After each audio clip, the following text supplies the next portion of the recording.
Today we have a very different type of video than I normally have on my channel. As you all know by now, if you've read the title, we're going to be speaking about my exorcism. I'm very aware that we all have our own religious beliefs and I respect yours. At the end of the video, I do have an interview, a one-on-one interview that was not planned, with Rachel STAVIS, who did perform my exorcism. She's amazing. She has a book and we'll speak about it at the end of this video. And Rachel, I know you're watching. I appreciate all that you've done for me. I will leave her social media down below because she really helped me. I don't want to get emotional. I wish that I could cover every single paranormal thing that has happened to me, but realistically that would be a 20-part series. So please let me know if you'd like to hear those stories. I'm not gonna turn into a paranormal channel, but if you would like to hear my experiences, I'm open to do so. My earliest childhood memories was of myself seeing different spirits, entities. I would cover my head with a blanket at night and just pray it away. And my sister could always see as well. My mom is able to see and feel, but she also has visions. She's seen family members pass before they have passed. My grandma could also see, and my great-grandmother, she was someone that helped people that had curses, entities, possessions, attachments. I remember joining the poetry club and being so excited, and we had a field trip coming up and it was going to be at a military camp, and this camp is called KMC. We were going to stay in the cabins and spend the weekend there. I remember everything very vividly. I remember getting there, all of us running bikes and biking down the side of the mountain. I remember my counselor, she got hurt biking down the side of the mountain. We cut the day short and we went back to the cabin. We hear a knock at the door and it was the counselor's son. He had a box in his hand. And we were kids. Here comes this like 19-year-old with his girlfriend. He's like, hey, I have a Ouija board. We turn off all the lights. We gather around the fireplace and all of us place our hands on the planchette. Is anyone there? We ask again, is anything there? Is there anyone with us? The planchette moves. Who's gonna die? We pointed at one of the girls. We could hear babies crying. It was moving it. He ran. That following Monday, I came back to school. I don't know why. The board was sitting on her filing cabinet, and I just remember playing the Ouija board every chance that I could get. I became very obsessive, and the counselor took the board away.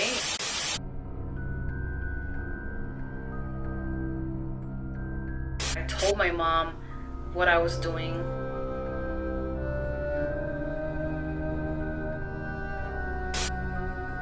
They told me to burn my Ouija board, and I always feel like that's where the mistake was made.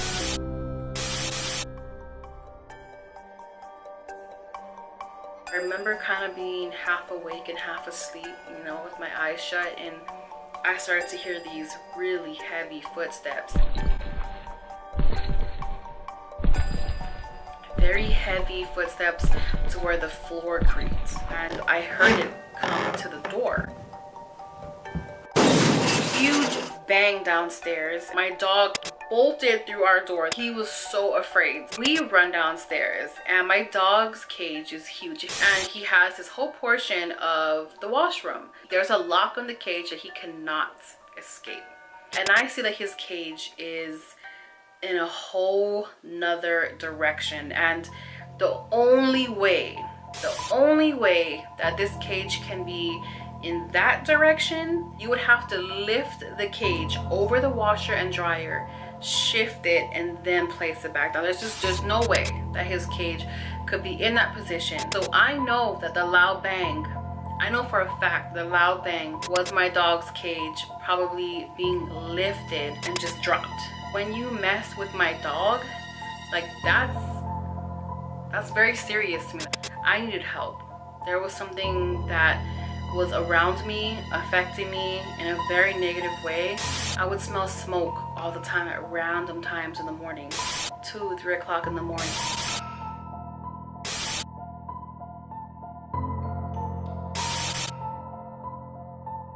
Things would go missing. I would speak to people on the phone. They would hear other voices behind my voice.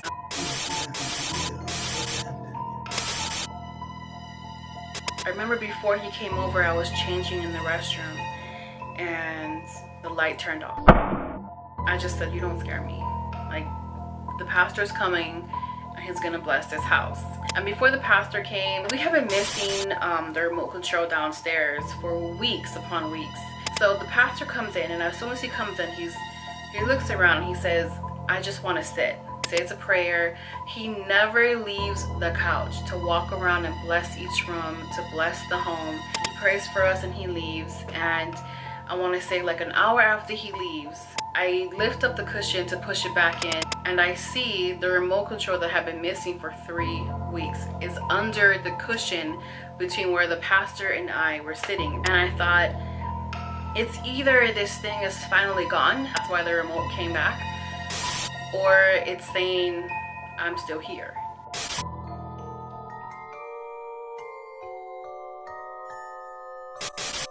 My sister flew up and she was in California for the first time, and we had so much fun. And we wanted to go on to this ghost tour. My sister left and it was still on my mind that I wanted to do this ghost tour. So I had some other friends, they wanted to hang out, and I'm like, hey, we should do a ghost tour. Such a weird thing to just ask people to do, but I really wanted to do it. So I was like, do you guys want to do a ghost tour? So we all get our tickets. It's the night of our ghost tour on Hollywood Boulevard. Really not going to share too much about it, but if the girls want to get together and do like a paranormal story time with our experience on that particular ghost tour, I would love to.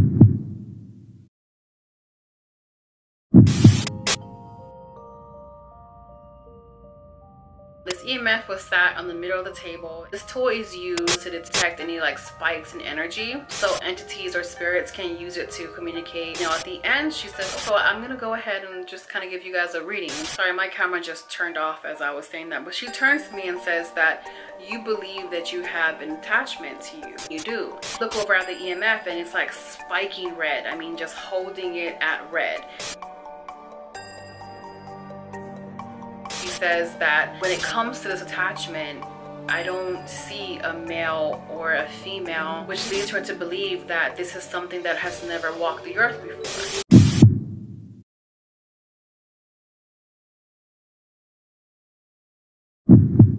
I called my sister the next day and she said, you should find someone. You should get some help out there. And this is where we find Rachel STAVIS.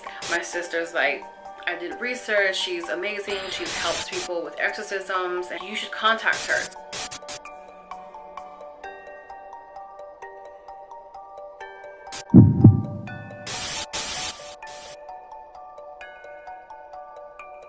That morning I got up and spoke to my sister, I spoke to my mom, and I was afraid because there was nobody there with me. My mom was praying for me and she's crying. Of course I cry.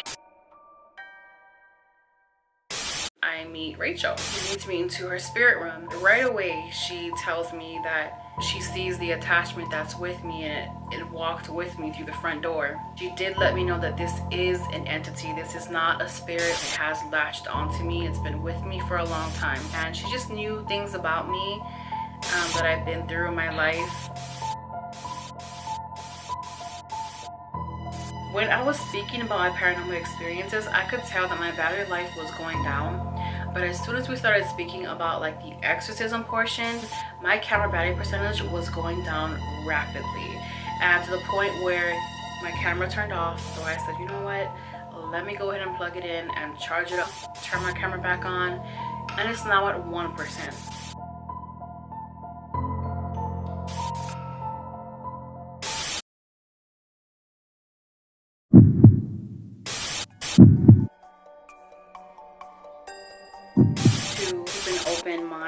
To keep my body open, so that she would bring in her spirit guides to help to cleanse my body. She told me that I could have no metal on the body that my phone could break during the exorcism, so I had to remove it from the room. She told me that I would see visions and to remember them because they're gonna have meaning. She also said that she would be touching points in the body that she sees or feels the entity is attached.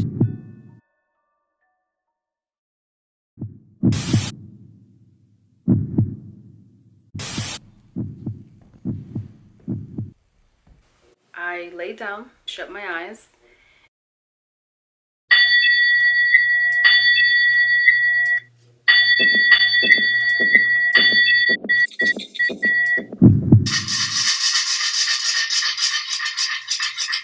I could feel the energy all around me. I could feel Rachel's energy very intensely. I could feel her as she walked around me. It's like the energy followed her right around me. I could feel energy jolting throughout my body. It was as if my body would react to where the energy ended or jolted from or to. So during phase 2, I saw my first vision. I remember seeing myself from above. I could see someone else's neck come out of my neck as well as a face. There were no specific features and it just looked like shiny liquid gold. The brightest shiny yellow liquid gold, and it came up and gasped for air. As soon as I seen that, I felt Rachel's hand touch the exact area that I seen it come out of.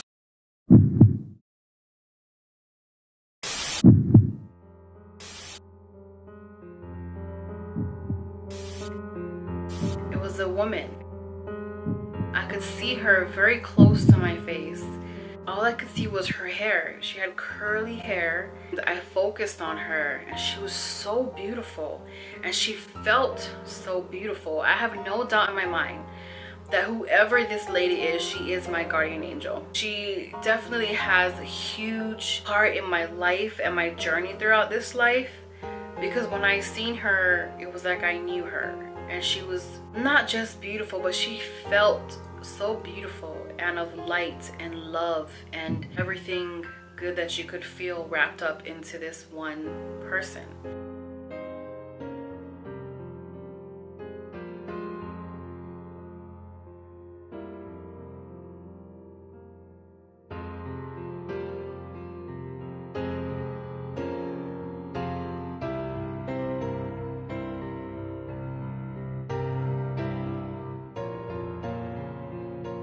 I sit up and it was as if a ton of bricks fell down on me.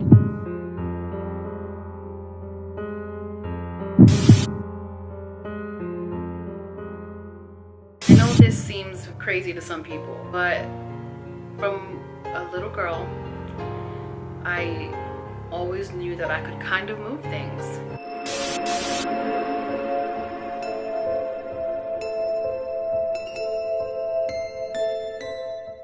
People around me can attest to this, that their electronics break down around me when I'm high stress. The attachment was gone. Now we're gonna get into the interview with Rachel STAVIS. I will leave her information down below. She has her own TV series coming up and I will kind of give you guys the information on that down below. I hope that I know that by the time this goes up. If not, please keep checking back. She is an amazingly talented woman. I love her book. Please check it out. Here is her interview. My name is Rachel STAVIS and I am a non-denominational exorcist.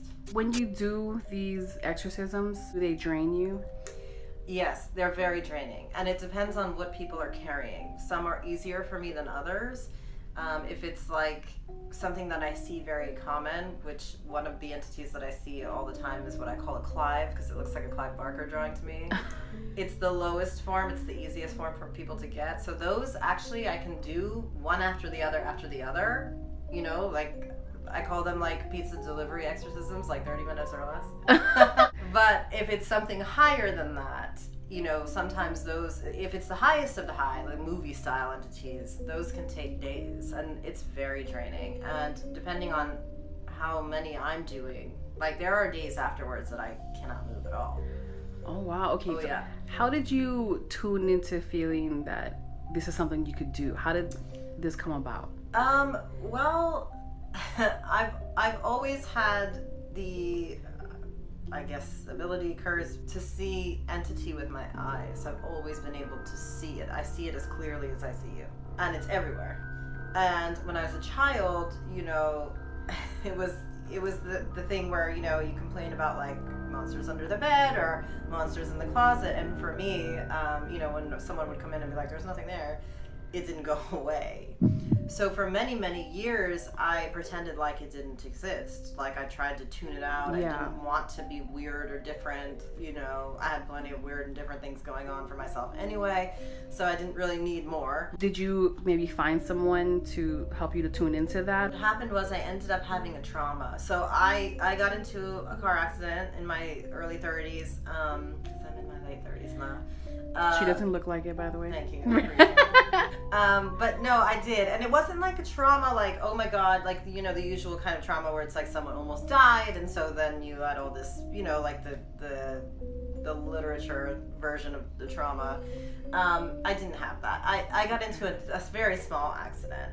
But it was enough trauma for me with everything else that was going on in my life at the time to open those floodgates. I could no longer block seeing anything. I was seeing entity everywhere, like to the point where it was too much. And you know, when you see the homeless guy yelling on the street, like I was seeing what he was yelling at. People in altered states have an easier time seeing entity, which is why people, when they do drugs or do this or do that, they're always talking about things they saw. But it's also the most dangerous, obviously, because you can see what, you know, position those homeless people are in. So I don't recommend doing drugs to see entities. It's easier for an entity to attach during that time because no matter what drug you're doing, it's lowering your frequency. There's no way around that. You know, if you're doing something in moderation, like, you know, if you smoke some weed or you drink or, you know, but it's just nothing to the extreme and nothing that alters you to the point of that. I mean, that's very altering. Those are very altering drugs. Yeah. Those can lower your frequency very quickly. Whereas, I know, if you're having like a glass of wine, that's not as easy. Right. If you're having 4 bottles of wine. After an exorcism, has an entity ever stuck with you? I don't have that, but I get what I call visitations, or what I call actually bad moons. I get 2 different things. So sometimes I'll just get visitations from entities that are not attached to anyone, who will come in during the night and try to attach because. And I don't know if it's because they want to attach to me or if it's because they're just curious what the hell's going on in here. Yeah. Like how I can see them and what's going on. Right. I think it's more that, but nobody wants that still.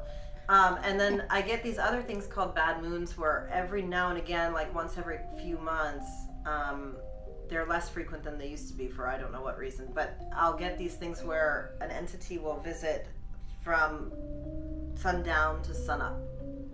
So I'll have different entities all night long trying to come in over and over and over again. It's like every 5 minutes.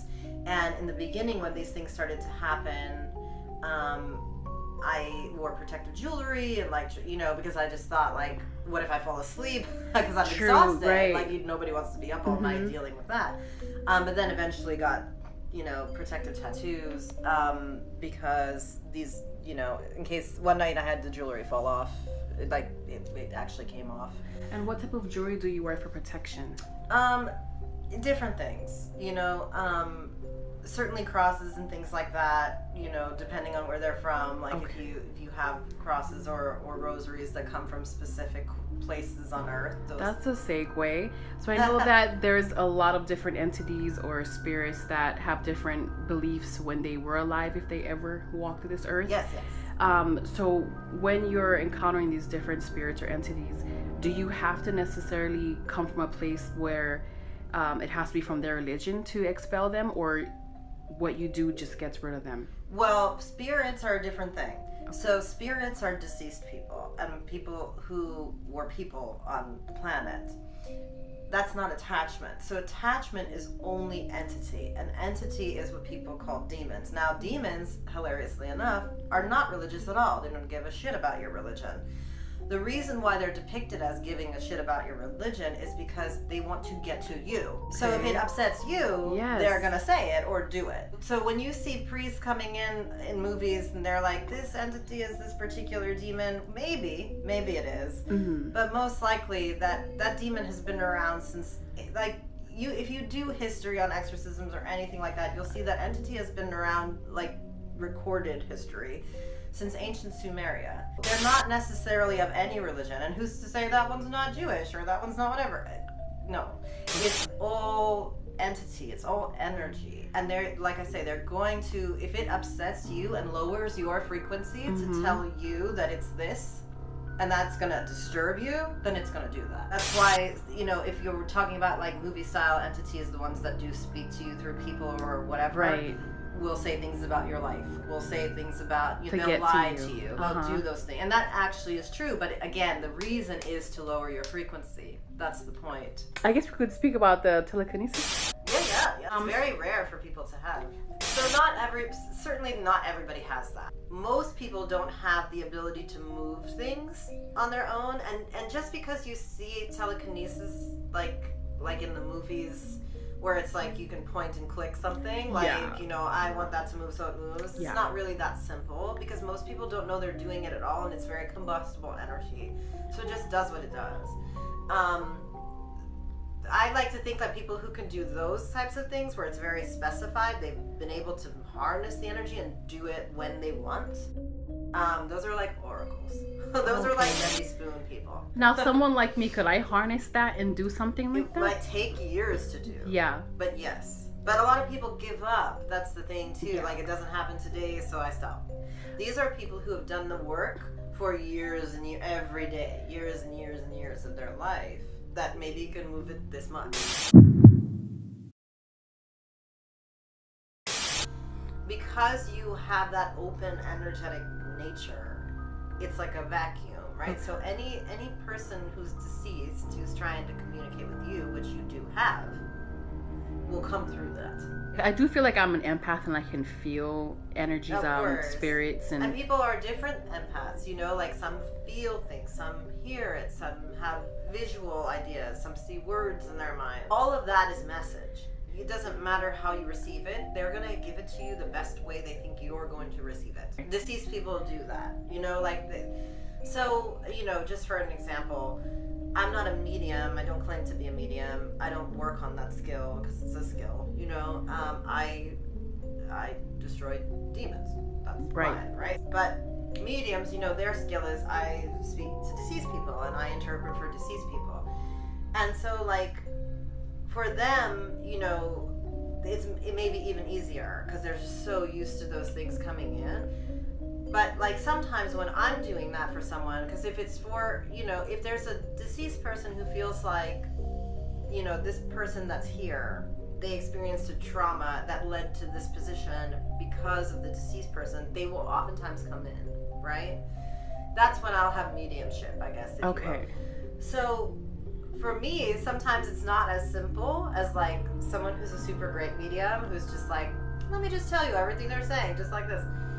It doesn't always work that way for me. I usually get visuals. Okay. So like one time I got a visual of, and it's going to be hilarious because I'm sitting in this chair, but I keep seeing blue velvet sofas to somebody. And I was like, this is so weird. Because you can't judge it either. Right. Shit just comes in, and sometimes you're like, what the hell? So I just say it, because I'm like, you know, that comes in and I tell you. Yeah. So I just say it to her, and she's like, oh, my grandmother had so many, like her whole living room was blue velvet. But it's like sometimes you can't let your brain interfere, because in my mind I'd be like, well, I'm seeing that because of this. Right. But no, it wasn't this at all. So you almost have to turn off your own mind's thinking. Okay. You cannot completely shut off. This is how people get messages from spirit and don't listen, because they think, oh, it's just me.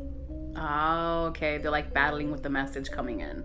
Yeah, because they think it's just a thought or just an idea of their own, and 9 times out of 10, it's your guides trying to connect. Have you ever sat with someone that you've seen that this question is gonna come from all the way left, guys.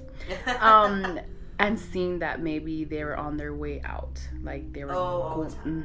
Not sitting with, usually not a client. Okay. But I have seen that with homeless people. Like, I know that person's gonna pass today. I have a very hard time going past, you know, those signs of children who are missing. Yes. I can usually tell who's alive and who's not. And I don't like that. Have you helped with missing cases before? I've never been asked to. Okay. Not yet. Not yet. That's anyway, something you'd be open to. I usually keep that to myself. I don't usually share that. So who knows now? Yeah, because she's working on a TV series right now, and I'm sure you can't say right now. Yeah, so I haven't helped solve cases like that, but I do see it, and it's really difficult. And even as a child, I could tell, like, when it was coming to relatives or something, I would say, like, this person's not going to make it that long. You can see illnesses in the body as well. Well, to a certain degree, you know, like, obviously with your own family members and stuff, you don't really want to. Yeah. But like before my grandfather died, for example, he was in the hospital, but he'd been in the hospital many times, you know, so that doesn't indicate necessarily that this is the time. Yeah. I knew he was going to pass, and my mother was on vacation at that time, and I told her, like, you have got to get back here before the time you say you're going to be, which was just a few days, but I just knew he was not going to make it those few days. How do you interpret that message coming in? Is that by words, by hearing, by vision? With those in particular, it's just a quick, I don't know how to describe it, it's quick. Like a light bulb that just turns on. Yes, no. So like if I'm looking at multiple missing children, unfortunately. Yeah. It will be that quick. Yes, no, no, no, yes, yes, yes, yes. Oh wow, and so it's not necessarily connecting with their spirit, you just know. No, it's guides coming. Okay, your guides, okay. This. And you do have your spirit guides that help you. They're very sassy, but they talk to me a lot. For the exorcism, she told me to remove all of my jewelry. Right.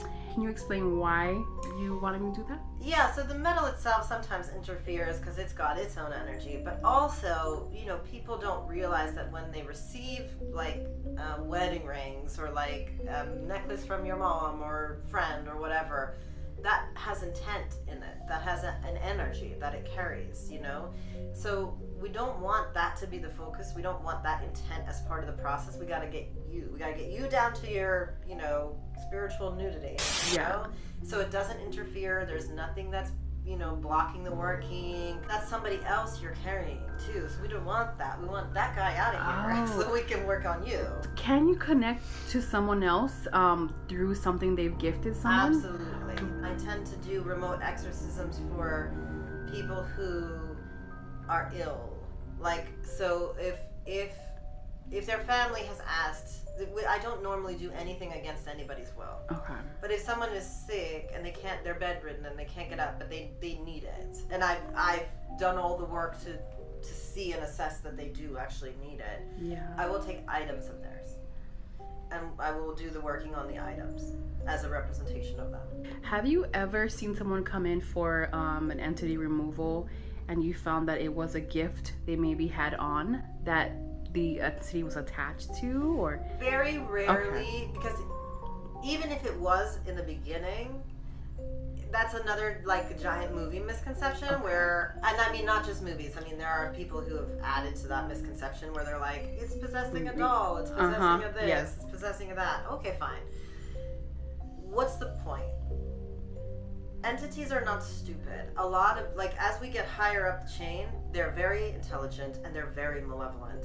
And those kinds of entities are not looking to possess a doll. There's nothing they can get from that. The reason that they would do it is to get to you. Because what they want is you. Right. They don't give a shit about a ring or a doll or a cross or a skull, or they don't care. What they want is to get to a person. Why? Because that's what they use. They use us like batteries. They're not gonna be. There's nothing it can get from a doll. A doll, right? There's no energy coming from it. That's why putting a doll under glass and blessing it is not gonna keep an entity in. Right. Fucking entity. It's not gonna sit under it's just glass gonna and leave. Be like, I'm stuck here. Yeah. No. Right. Okay. So it's energy. It doesn't sit in there. I really think it's demonic. What the fuck are you doing with that in your house? Number one, and number two. You're talking about something that has energetic substance. It's not corporeal in the way that we are. It's like, I'm stuck in this elevator and I literally can't get out. Yeah. It's like, no, actually, I mean, it's not to say that you couldn't potentially, like, if you were really, really an advanced advanced priest, shaman, whatever, that you couldn't obtain an energy of an entity and keep it in a box or keep it, maybe. But it is still an energy at the end of the day, and whatever blessing that you put on it is eventually going to erode, and that's going to come out. But to keep it like, even that would be so. I've never seen it. I've never seen it actually like trapped, right? No, it's just like, why? Just destroy it. Because they have those boxes. I forgot what they're called, but people lock them in. Again, we're going back into like religious philosophies. Okay. What they think we are keeping in boxes. Yeah. Can I say definitively that that can never happen? I guess not, because I don't know everything in the world.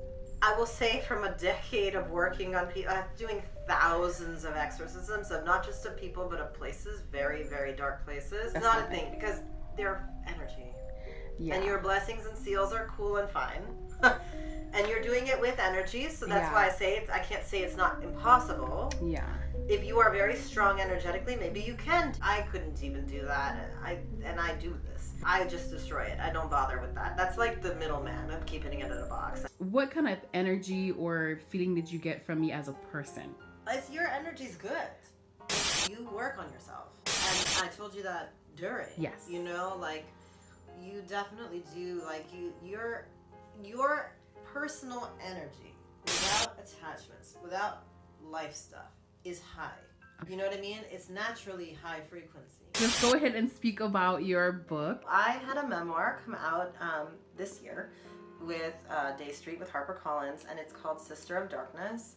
And it goes through not just my life and how this all happened and, you know, where this started, but it also goes through the different types of entities that I see, the common ones that are attached to people, and what you can do to help yourself if you can't see someone like me.